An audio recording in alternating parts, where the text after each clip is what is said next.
It's 2 p.m. under the scorching heat of the West African sky. These well-dried cocoa beans have been blended and ready for stacking into warehouses.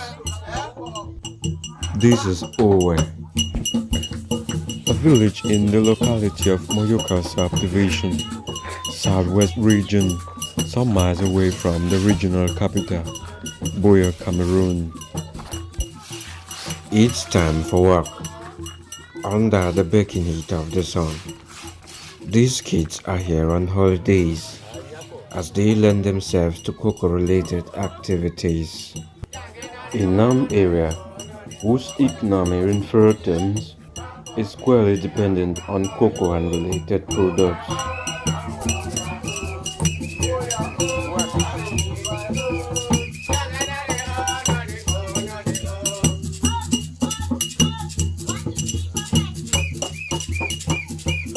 The Chocolate Journey, a story of holistic sacrifice, pain and dedication in the heart of West Africa. Here we are, within the beautiful arable lands of West Africa, some miles away from the foot of Mount Cameroon, Moyoka or precisely. The rich arable volcanic region is colorized by both local and exotic cash crops, with cocoa plantations leading the ranks comprise the likes of palms, rubber and banana plantations, seated side by side within the evergreen tropical rainforest. Reckoning with the fabulous display of botanical magnificence is the fact that mainstream agriculture is the only source of sustainable livelihood for most of the local populace, thanks to unemployment within the public sector being the common denominator driving most of the younger generations into farming activities. The introduction of cocoa into West Africa was thanks to the ingenuity of American President Abraham Lincoln.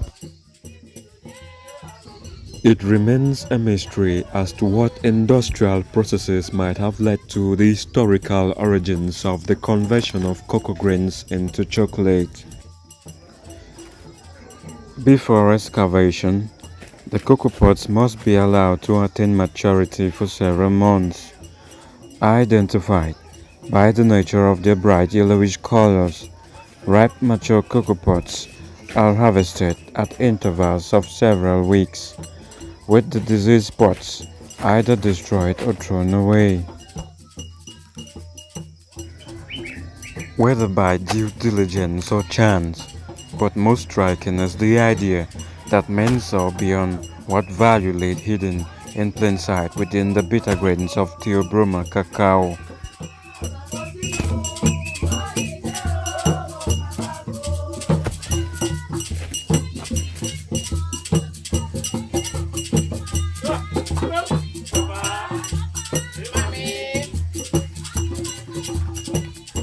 Before harvesting fruits from the high branches, a spear hook is required, as some trees tower up to 4 meters above ground. The specially modified spear hooks come to the farmer's aid.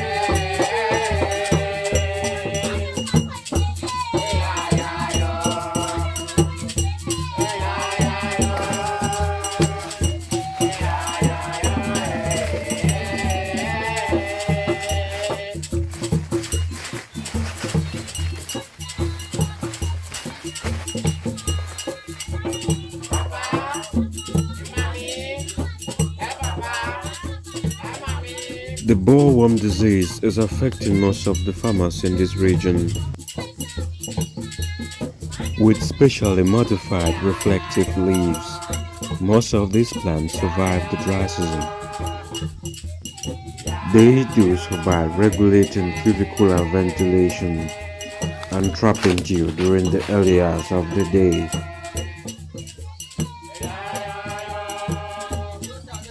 Apart from the usual pathological disturbances plaguing these woods, human pests remain a nuisance, such as thieves hiding in nearby bushes.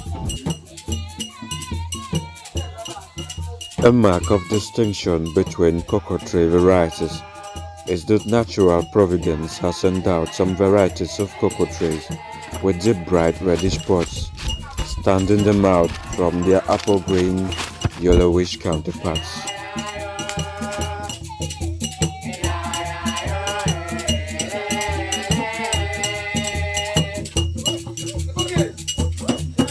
Farmers lose about 200 kilograms of cocoa per hectare every year due to squirrel destructions.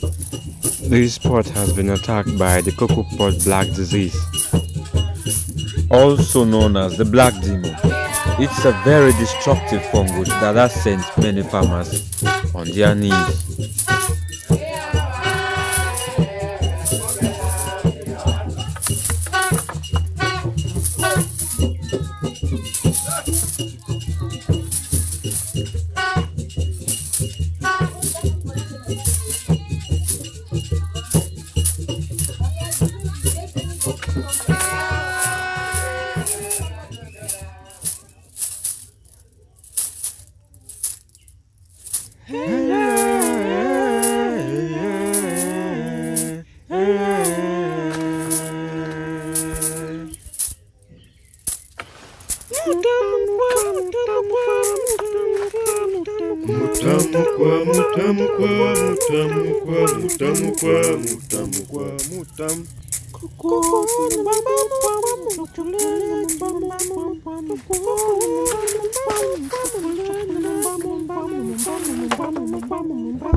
This mistletoe parasite has been heavily infested with ants.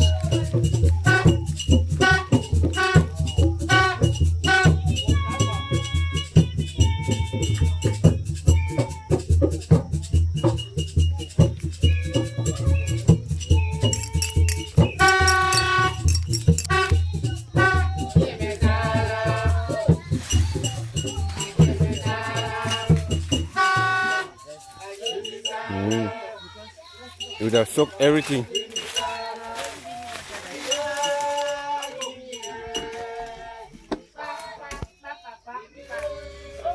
Within the ranks of the farmer's nightmare are ectoparasitic organisms such as the mistletoe, which rampantly attacks at least 30% of the host trees.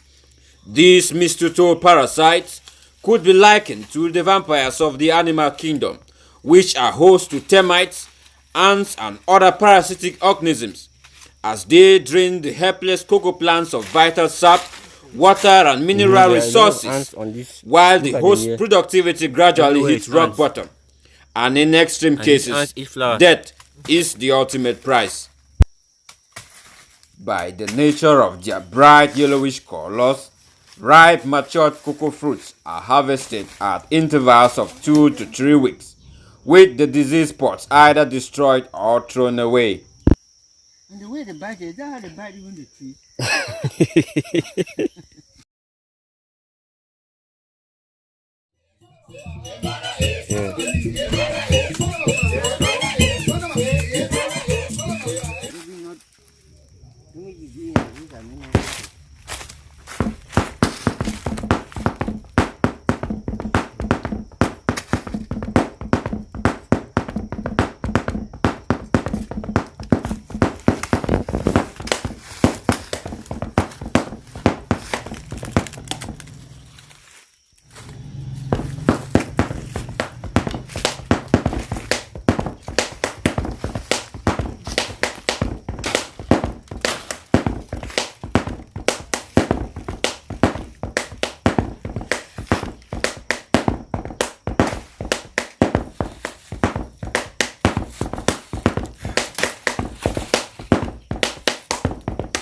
That place now will become big.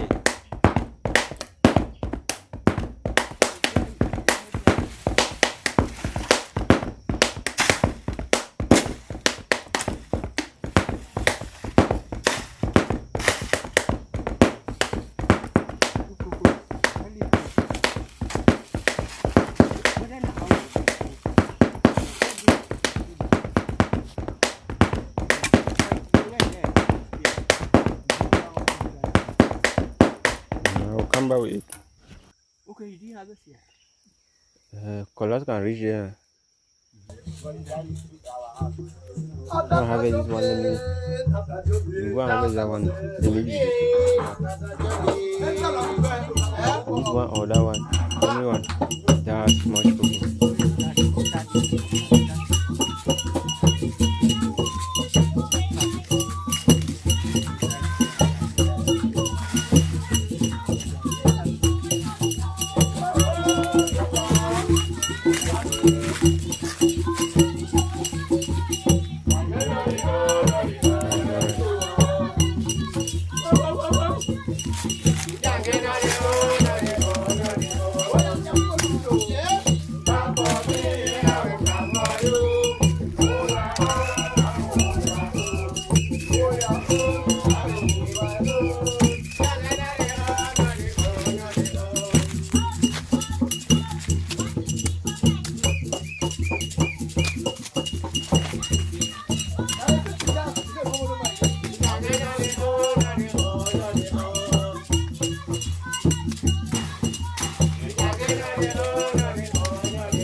These cocoa pods have attained maturity and will be ripe in a few days ahead.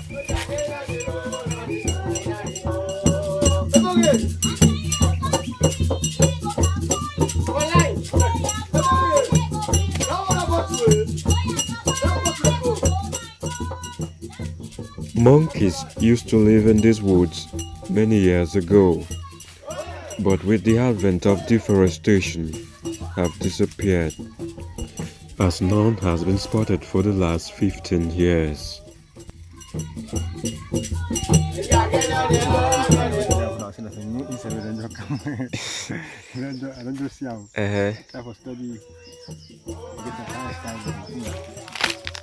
Really green now.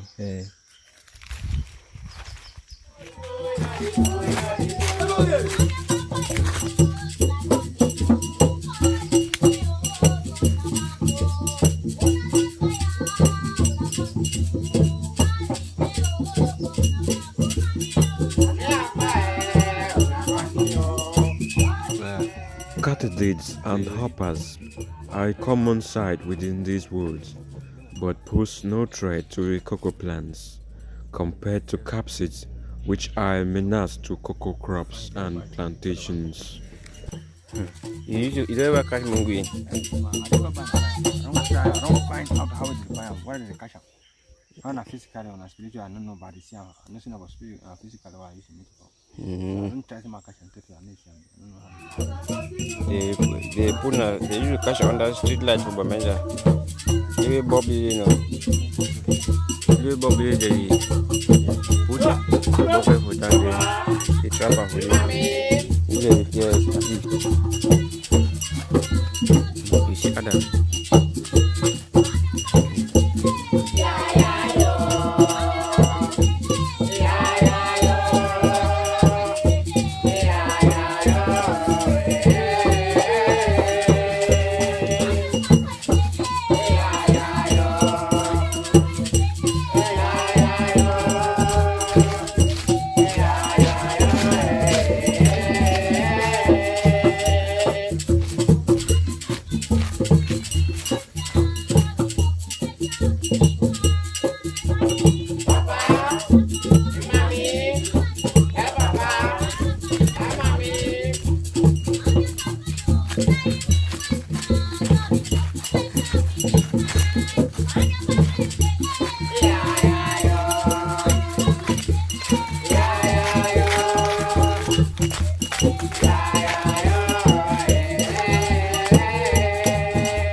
This stump belonged to a once thriving tree, now dead.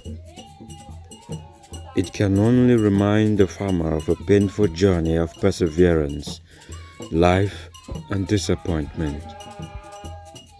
After suffering from the blows of parasitic attacks and drought for many years, it finally paid the ultimate price. A tree that took at least 3 to 4 years before finally bearing fruits is gone forever.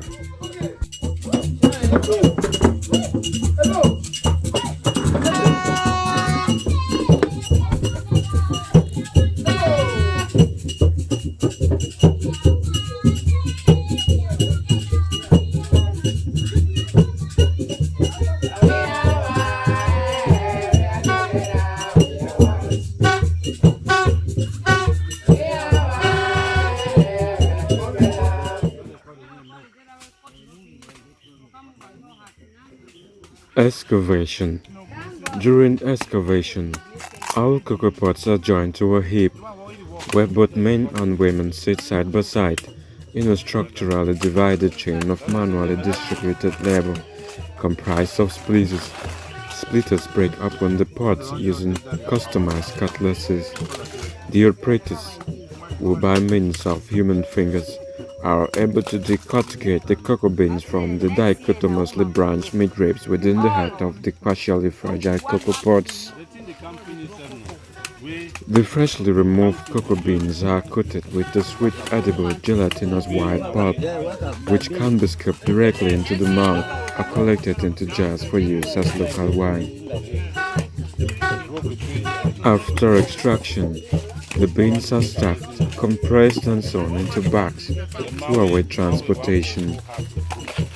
During transportation, these bags would then be moved by motorbikes under heavy manpower on rugged terrains comprised of hills and dangerously steep slopes, with average distances of at least 3 to 5 kilometers before reaching fermentation plants and ovens for drying.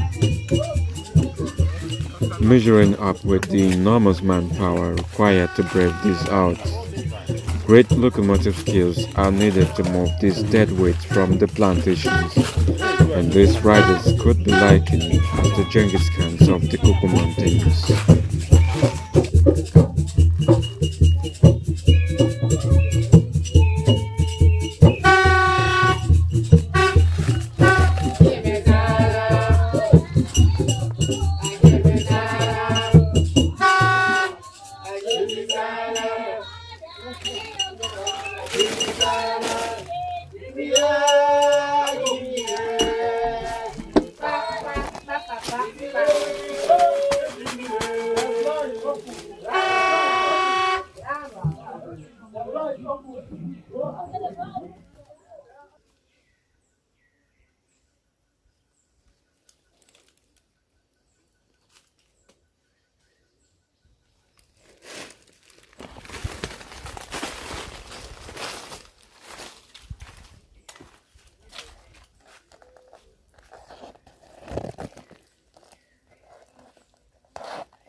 Cocoa quality.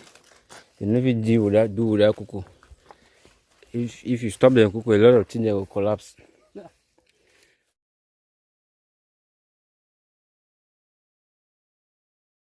I say the dry cocoa for tar, say smooth for cocoa. Black. It's still the good quality cocoa, fine, especially for wet market. That is in our own context. And that's when they encourage me to say, when you see do the process and rightly, you need to get anything above. How is it? Put it back again. You want to take one, don't see two baby. I don't like them. And where the harvest starts.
Women work toe to toe with the men in these plantations, and their contributions to ensure the success of these activities cannot be overemphasized.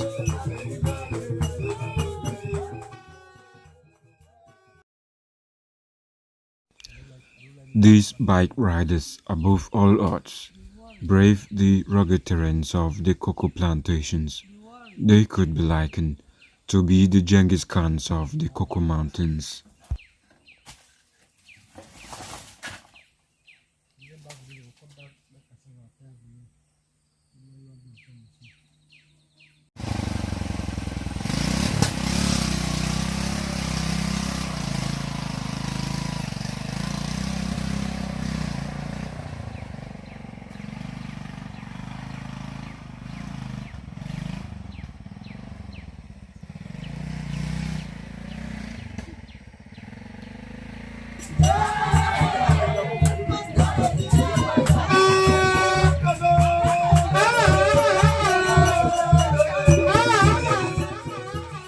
It's getting dark, and the last rays of the sun must be put to use before the farm is completely covered in the blanket of darkness.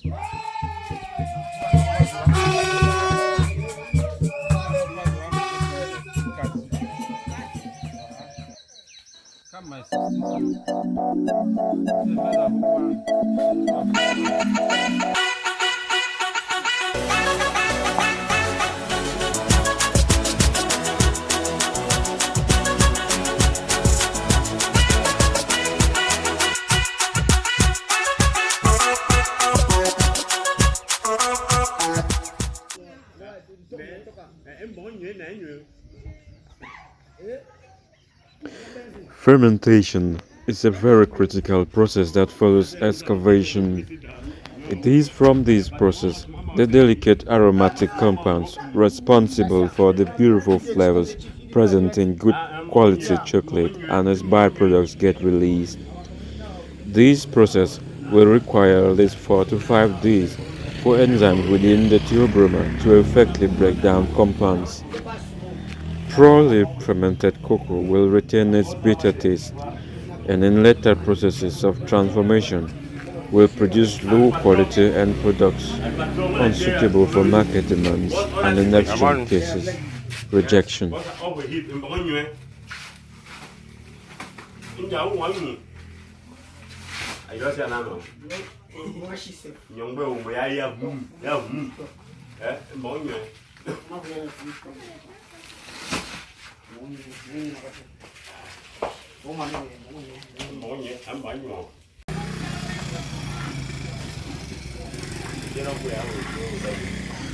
Whether by due diligence or chance, but most striking is the idea that men saw beyond what value lay hidden in plain sight within the bitter grains of Theobroma cacao.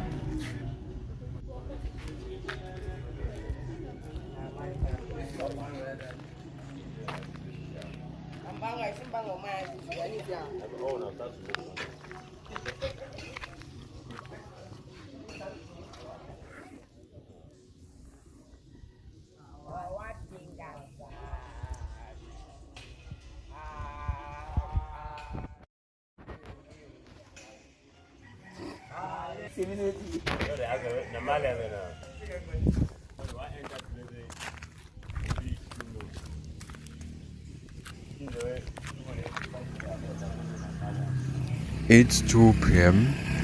under the scorching heat of the West African sky.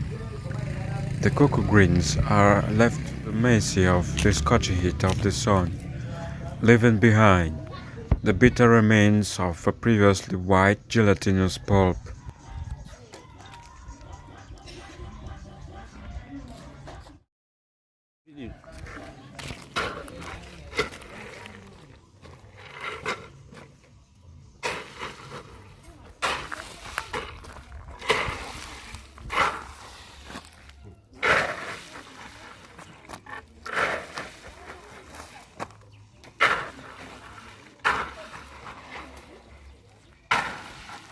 Cocoa grains come in various shapes and sizes.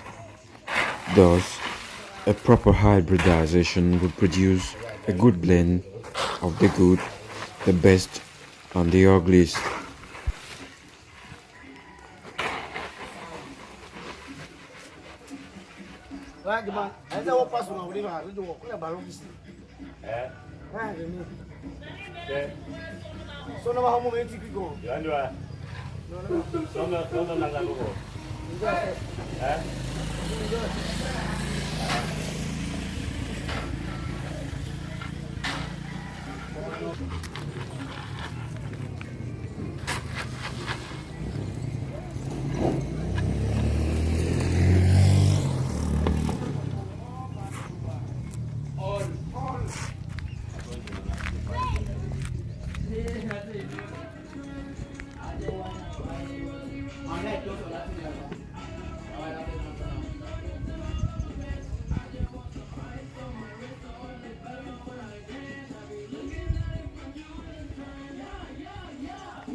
Sorry, fini mixer. All one see will come now. I will come cut and cut down heat.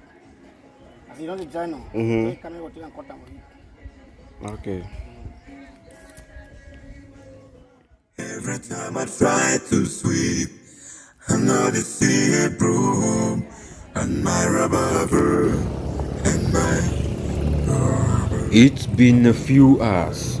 These cocoa grains have been exposed to solarization after several weeks in the warehouse, left at the mercy of the scorching heat of the sun, leaving behind the gelatinous remains of the reddish-brown cocoa beans.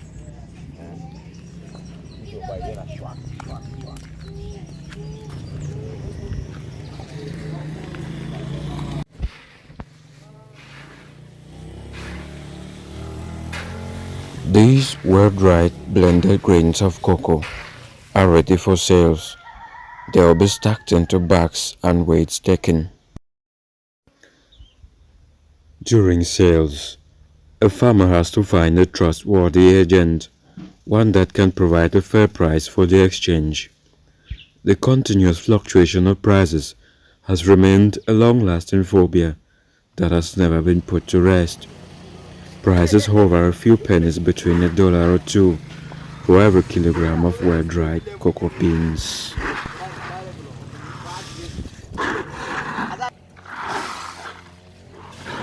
Wait, man.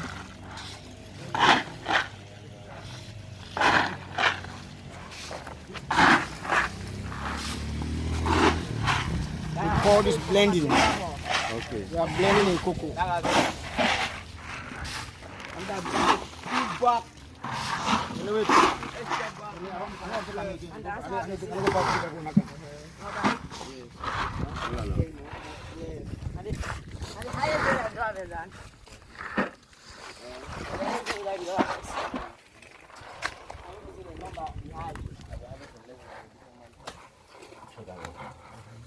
Before exploitation, the cocoa grains must be blended to ensure uniformity of the grains, and by so doing, removing bits of unwanted elements such as rock debris and particles of wood.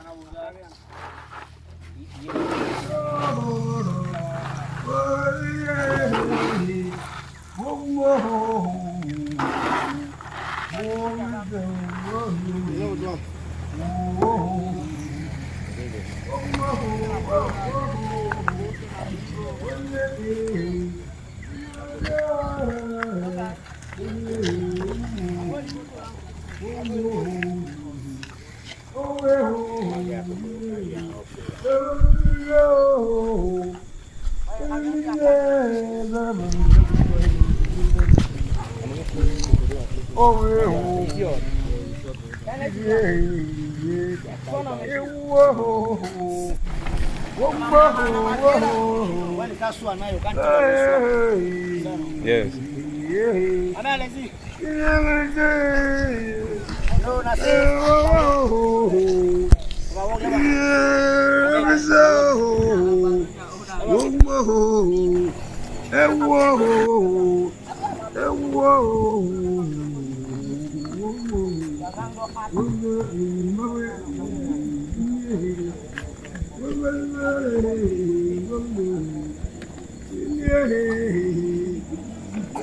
Who are these? Where are you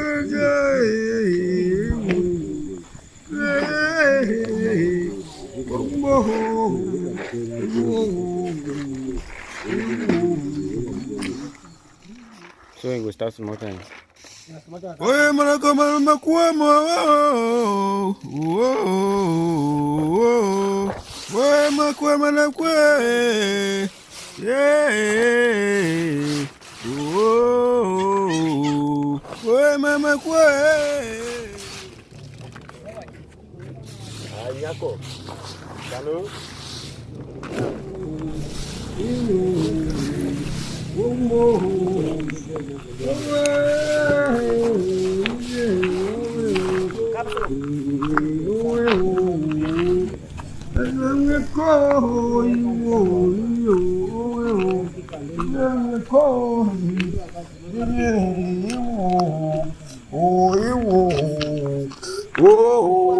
Yes.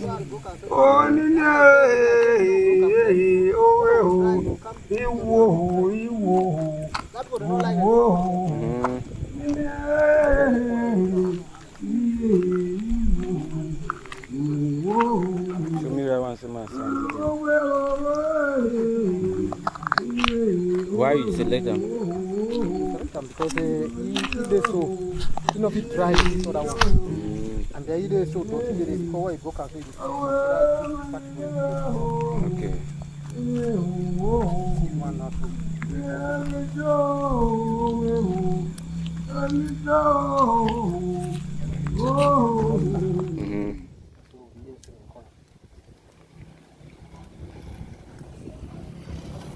Do you want to be how many days?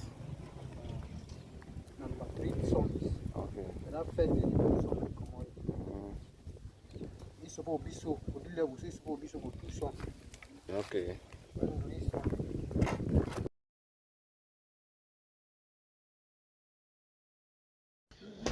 Birds around also feed from the bugs and little worms within the fermented and drying cocoa, thus helping in the purification of the final product.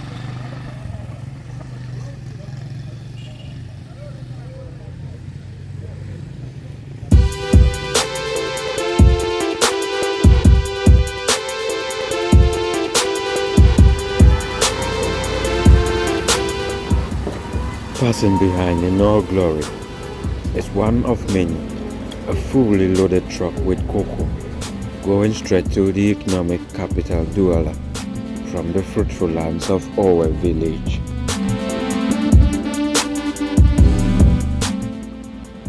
I will leave you with this expression of worries for which a farmer could say his long-lasting phobia, the continuous fluctuation of prices, has never been put to rest. Despite the economic squabbles, families have still kept their heads high with the happiness that comes from the warmth of togetherness. It's no wonder that man, by his progressive nature, has remained the explorer of his unquenchable curiosities. I have been Blaise Chaah. I will see you on the other side of this journey. I will be back